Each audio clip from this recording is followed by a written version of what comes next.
A imagem das pessoas a respeito de Frankenstein foi moldada pelo filme clássico de 1931, o segundo filme baseado na obra da Mary Shelley. O primeiro sendo de 1910, com duração de 14 minutos, produzido por Thomas Edison. O monstro verde, desajeitado e maléfico, se é que podemos dizer assim, capturou o imaginário popular e consolidou a imagem do que é o Frankenstein. Mas, para os amantes de clássicos e leitores, sabem que o livro é, como de se esperar, muito diferente.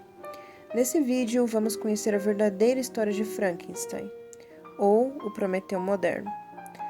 Sendo assim, preparem seus corações para esta obra imortal. A obra foi publicada originalmente em 1818. Teve edições em 2 volumes, porém se considera como definitiva a versão de 1831, onde a autora acrescenta um prefácio sobre a criação da obra, em um único volume, se tornando como base para as traduções até hoje. A autora, em seus 19 anos, foi passar o verão na Suíça com seu futuro marido e acabou que virou vizinha de Lord Byron e um outro rapaz chamado John Polidori. Em 1815, o vulcão Monte Tambora entrou em erupção, cobrindo os céus, deixando o clima instável, o que resultou em seu confinamento. Assim, com 4 escritores confinados, Lord Byron desafiou-os a escrever histórias de fantasmas. Os demais logo abandonaram o desafio, mas Mary ficou dias e dias pensando no que escrever, até que uma conversa sobre as origens da vida e talvez a possibilidade de ressuscitar os mortos lhe despertou imagens mentais quando estava com insônia, e teve seu insight para desenvolver a história, que inicialmente era para ser um conto, curto de fato, mas Percy Shelley, o seu futuro marido, a incentivou para desenvolver um romance, já que sempre dera apoio à ideia dela ter uma carreira literária. Dado os esclarecimentos sobre as origens de Frankenstein, vamos à história.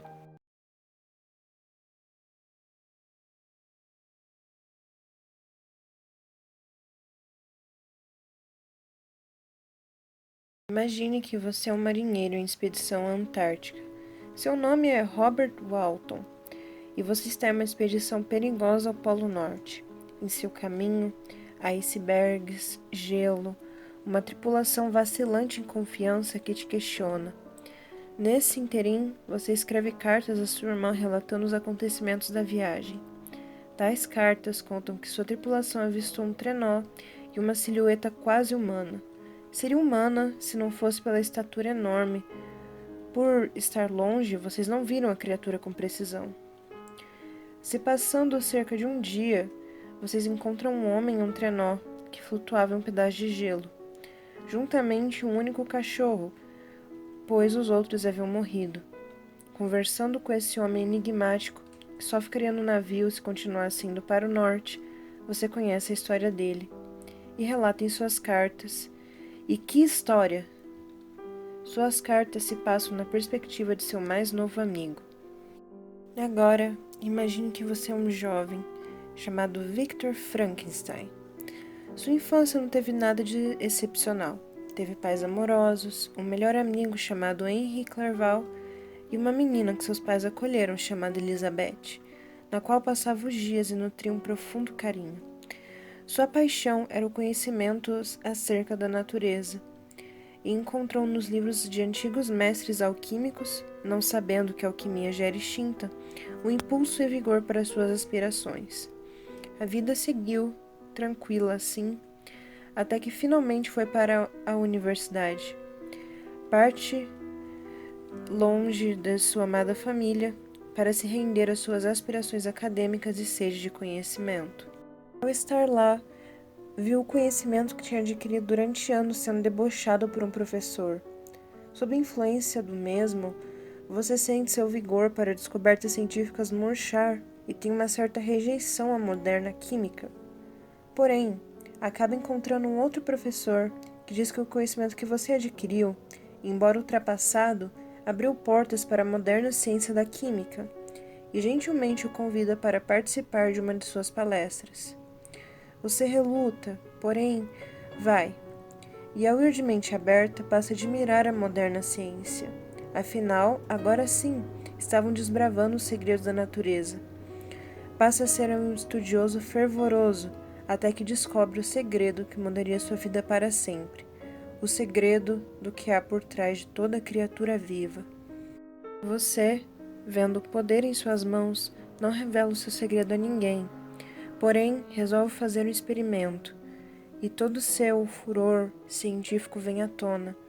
Você, empolgado com as suas descobertas, passa a trabalhar em seu projeto. As cartas da sua família ficaram escassas. Você às vezes não se alimenta, seu sono desregula, você evita conversar com os outros, se isola em seu próprio mundo até conseguir acabar, porque sabe que está brincando com os limites da ciência. E assim, a cabo de 2 anos, você conclui. Você vê sua criatura pronta, a pele amarelada, o corpo horrendo, os cabelos negros abundantes. A criatura abriu os olhos e você vê a vida nela, e quase que instantaneamente, seu entusiasmo se converte em terror. Você fica apavorado, enojado, desnorteado com o que produziu e sai correndo de seu apartamento, enlouquecido. Quando corre para a universidade, encontra seu amigo Henry Clerval, que te vê louco e te leva de volta para casa. Você, ao chegar perto de seu apartamento, fica ansioso, preocupado, com medo da criatura estar ali. Não iria contar a Clerval sobre a atrocidade que cometeu, com o que brincou. Era melhor que fosse um fardo somente seu. Quando chega em seu apartamento, a criatura desapareceu e você cai em sua cama, febril e delirante. Passa muito tempo assim, sendo cuidado por seu amigo. Sua recuperação demorou cerca de 1 ano. Quando pôde voltar para a universidade, sentiu um certo enjoo aos instrumentos de química. Tudo te lembra o pecado que cometeu. E assim, deseja sair de lá, rever sua família. Passa a escrever para eles, pedindo para retornar, perguntando se poderia. E a carta que recebe de seu pai dizia que poderia vir, mas encontraria um lar em luto. Seu irmão mais novo, William, havia sido assassinado. E estavam todos isolados. Com isso em mente e abalado, você parte para sua casa na Suíça. Ao chegar nos arredores de Genebra, você vê as montanhas, as paisagens, vê que essas coisas permanecem inalteradas, mas seu espírito se encontrava de outra forma. Em vez de acolhimento e felicidade, coisa que seu lar sempre proporcionou, encontraria tristeza e amargura. Como assim? Seu irmãozinho foi assassinado? Quem faria mal a uma criança? Os portões da cidade já estavam fechados e você obrigado a passar a noite em uma aldeia até amanhecer. Caminhando pela noite, em meio a uma confusão de sentimentos, os clarões dos relâmpagos revelam uma forma entre as árvores. E para seu horror, o vulto se ilumina na chuva para revelar sua criação. Neste momento, você compreende quem, afinal, é o assassino de seu irmão. O ser que você, desrespeitando a ordem da vida, criou com suas próprias mãos. Você o perde de vista. Raiva, culpa e ódio vêm todos juntos em você. No dia seguinte, você vai até sua casa, encontra sua família e sua querida Elizabeth em luto e recebe a notícia de que quem está detido por causa do assassinato do menino é a criada da família, Justine, uma mulher fiel e bondosa com todos. Seu pai desconfia na justiça. Se Justine for inocente, será inocentada. Mas Elizabeth diz que a condenação de Justine deixaria mais desacreditada da vida, deprimida, até rancorosa. A suspeita contra Justine era ridícula. Matar o filho da família por causa de um retrato valioso, que, no entanto, estava com o menino antes de desaparecer. Ele foi encontrado estrangulado e o retrato estava no vestido de Justine. O julgamento iria acontecer. Caso Justine fosse condenada, ela sofreria a pena de morte. E você, sabendo o verdadeiro culpado, não poderia falar a ninguém, pois acreditariam que é um louco e em nada ajudaria Justine. Então, Só resta esperar o desenrolar dos fatos e consolar Elizabeth, a quem doía ver o sofrimento. No julgamento de Justine, Elizabeth depôs, dizendo que ela não teria motivo para roubar o retrato, pois era de tanta estima para a família que ela mesma daria a ela, se pedisse, e dizia como sua fiel empregada, e que era boa, uma boa pessoa. Mas sua fala apenas trouxe mais revolta para a mulher. Afinal, mesmo com tanta consideração, ela ainda havia feito isso. Elizabeth sai do julgamento por não aguentar ver o desenrolar dos fatos, e você também o faz, desnorteado. Sabia que a réu seria absolvida, pois não havia nenhuma prova de verdade, a não ser ter sido deixada para cuidar da criança e tendo sido vista por aí perguntando do menino. Enfim, o julgamento acaba. Você pergunta o resultado a alguém e eles revelam que ela foi condenada, pois confessou o crime. Como assim? Como assim ela tinha confessado? Não foi sua criatura a autora do crime? Elizabeth, desacreditada e revoltada, insiste para ver Justine na prisão. Você vai junto. E Justine revela que foi enganada por seu advogado, que disse que se ela confessasse, pegariam mais leve com ela.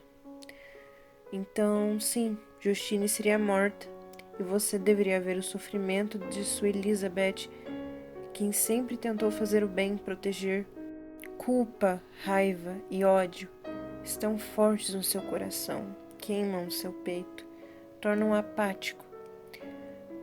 Percebe que está tão amargurado e ficando doente. Então, você decide dar um passeio, um longo passeio pelas montanhas da Suíça, onde pretendia se afastar um pouco desses sentimentos. Você sente o frio das montanhas, vê a paisagem e tem certos momentos de calmaria, mesmo sabendo que ia ter que voltar para aquilo tudo que tinha causado. Até que, no fim das contas, sua criatura aparece para você. E de início, você fica atônito. Passa a gritar, a amaldiçoar essa criatura vil e podre que você criou, esse maldito assassino. No entanto, ele se apresenta calmo, bem articulado, pedindo pacientemente que você o ouvisse. Queria que soubesse seu relato. Essa maldita e horrenda criatura que você colocou no mundo. No fim das contas, ele se apresenta tão calmo, apesar de seus gritos, e insiste tanto, até chega a te ameaçar. Você, não vendo escolha, relutantemente vai até o lugar que ele se abrigava. Com esses sentimentos e o ódio no seu coração, curiosidade, culpa, todo esse misto na sua cabeça, começa a ouvir atentamente a história da criatura.